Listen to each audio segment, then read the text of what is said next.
8 people were injured on Sunday when a 45-year-old man yelling "Free Palestine" threw incendiary devices, explosives, into a crowd in a big city called Boulder in the US state of Colorado, where a demonstration to remember Israeli hostages who remain in Gaza was taking place. 4 women and 4 men aged between 52 and 88 years old were transported to hospitals with injuries. In a statement, the organizers said the walks had been held every week since then for the hostages without any violent incidents until today. Israel's Prime Minister Benjamin Netanyahu said in a statement that the victims were attacked simply because they were Jews, leading to the question, is the Free Palestine movement becoming a reason to attack Jews in the United States? Remember, this incident in Boulder, Colorado comes just days after an Israeli couple employed with the Israeli embassy in Washington, D.C. was shot dead. The cold-blood perpetrator will be tried to the fullest extent of the law in Boulder, Colorado. And like I said, 2 staff members of the Israeli embassy were shot near the Jewish Museum in the American capital. All of this happening on Trump's watch. In that attack as well, as per witnesses, the accused shouted, "Free Palestine." So what does all of this mean, and where is this really leading? Let's get a perspective from the United States. Dr. Lauren Dagan-Amos, member of the Deborah Forum, lecturer and a researcher in the Department of Political Science and Security Studies program at the Bar Ilan University. She also specializes in Indian foreign policy. And from the United States tonight, Glenn Carl is live with us from Boston. Glenn Carl is former Deputy National Intelligence Officer for Transnational Threats. This includes terrorism on the National Intelligence Council as well. Mr. Carl, I'd like to quickly come to you first. 2 very, very troubling incidents, some similarities. In one, 2 employees of the Israeli embassy murdered near the Jewish Museum. Shouts of "Free Palestine" heard by the attacker. Another attacker, thankfully no deaths in the second case in Boulder, Colorado. "Free Palestine" being shouted. What are you making of this? Well, the number of anti-Semitic incidents in the United States and worldwide has increased dramatically in recent years, in particular in the last 3 years. Yes. Since Hamas's attack on October 7, 2023, and then the Israeli response. So this fits into that narrative. One of the troubling issues is that anti-Semitism and opposition to Israeli actions in Gaza have been conflated, as have comments or positions against Hamas and against the Palestinians. So things have become polarized in a way that makes it very difficult for any party to express an opinion.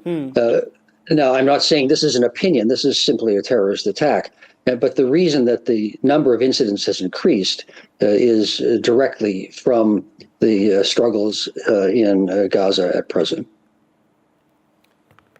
Dr. Lauren, anti-Semitic attacks within the United States increasing. We don't want to call it a pattern just yet, but given violence on campuses, action against universities, now 2 big attacks, one of them in Boulder, Colorado, the other in the US Capitol. Employees of the Israeli embassy suggests that there may be something bigger going on. What's your take on that?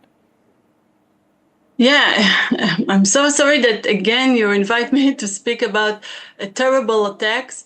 But as you say, I wish it were in better circumstances. My apologies for that, Dr. Lauren. No. Thank you for inviting me. But listen, it's much deeper, and global tension are now crossing borders and reaching local communities. In this case, I think that the world needs to wake up, because you cannot do it in the name of freedom and the speak of freedom and democracy. You cannot go and do your hate and do something so horrible again in a few days, as you say, 2 weeks ago in Washington, yesterday in Colorado.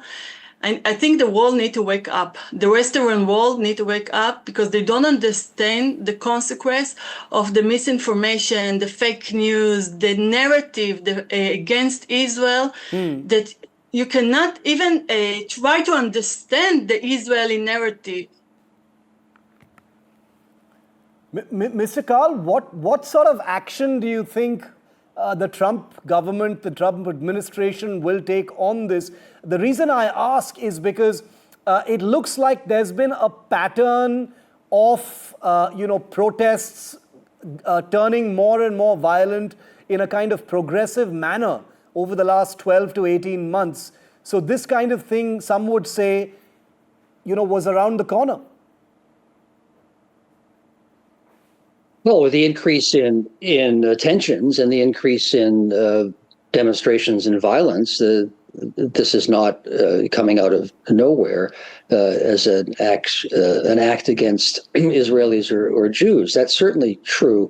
What the Trump administration will do, we have seen already, and it's, I think, rather unfortunate, which is to polarize and simplify the issue even more, so that any expression in support of humanitarian actions for Palestinians, say, or in favor of trying to stop the current conflict, could be construed as anti-Israeli or anti-Semitic. And that, of course, is not necessarily true, but it's all being conflated in the United States and used for political purposes in the domestic context. What they'll do otherwise is have been for decades robust counterterrorism policies, at the same time as defense of freedom of speech, which has nothing to do with violence or terrorism. But those things are being unfortunately mashed together in the terrible tensions that there are now. And then we see people in desperation, they think in desperation, murdering innocent people.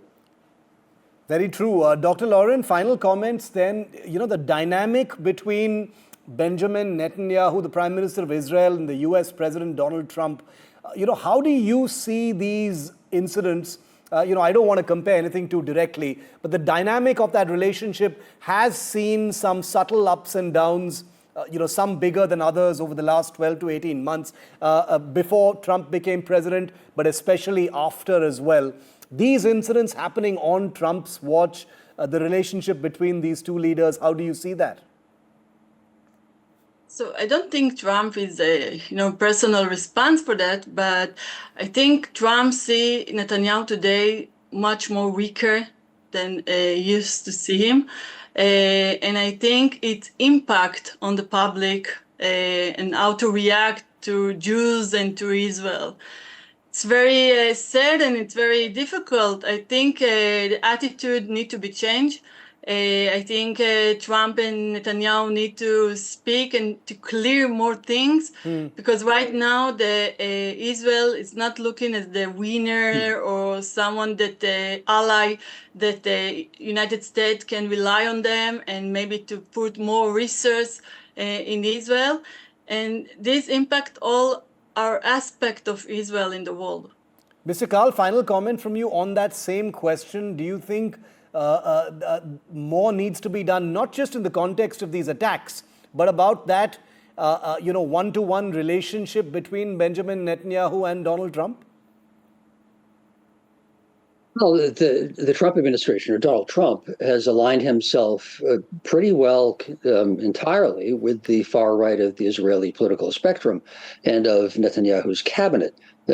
It would seem to me wise from an American national interest perspective and, frankly, from Israeli and international perspectives for the U.S. not to give a carte blanche only to the far right of the Israeli political process. There are, I would argue, probably a majority of Israelis who would like to see some significant changes in Israel's policies towards Gaza and the war. But that won't come from the Trump administration. All right, Glenn, Karl, and Dr. Lauren, thank you very much for joining me on this. This is an evolving, shape-shifting story, and we will continue to bring the best voices and experts on topics such as these for our audiences here in India and around the world.